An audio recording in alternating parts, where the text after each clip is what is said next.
नंगा नाच कसा भारतीय जनता पक्षाने लावलाय त्याचे उदाहरण हनुमंत पवार यांच्या हल्ल्याच्या माध्यमातून कुठेतरी बघायला मिळतंय। ज्या पुण्यभूमीमध्ये, ज्या पुणे शहरामध्ये रामशास्त्री प्रभुणेसारखे लोक होऊन गेले, त्या पुण्याला आता भारतीय जनता पक्षाने देवेंद्र फडणवीस यांनी तालिबान केलंय, हे या प्रकरणातून सिद्ध झालंय।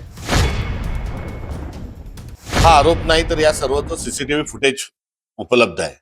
एका माध्यमाच्या स्टुडिओमध्ये हनुमंत पवार हे गेलेले असताना त्या स्टुडिओच्या बाहेरच त्यांच्यावर अशा प्रकारचा हल्ला करणं म्हणजे हा माध्यमांवरही एका प्रकारे असणारा हल्ला आहे।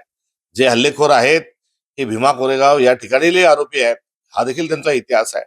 आणि अशा दंगलीखोर माणसांना भारतीय जनता पक्षाचं पाठबळ किती मोठ्या प्रमाणावर आहे याचा नंगा नाच कसा भारतीय जनता पक्षाने लावलाय त्याचे उदाहरण हनुमंत पवार यांच्या हल्ल्याच्या माध्यमातून कुठेतरी बघायला मिळतंय।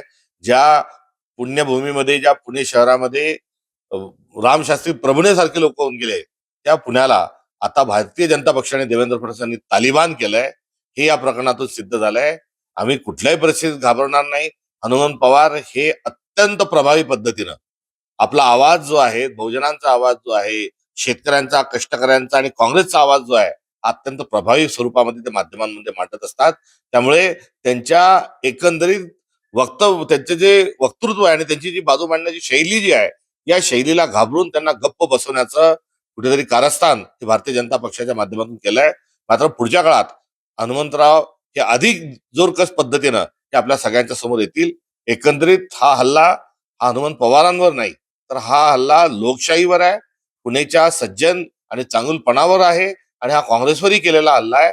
आणि आपण सर्वांनी गप्प न बसता या गुंड प्रवृत्तीचा प्रतिकार केला पाहिजे।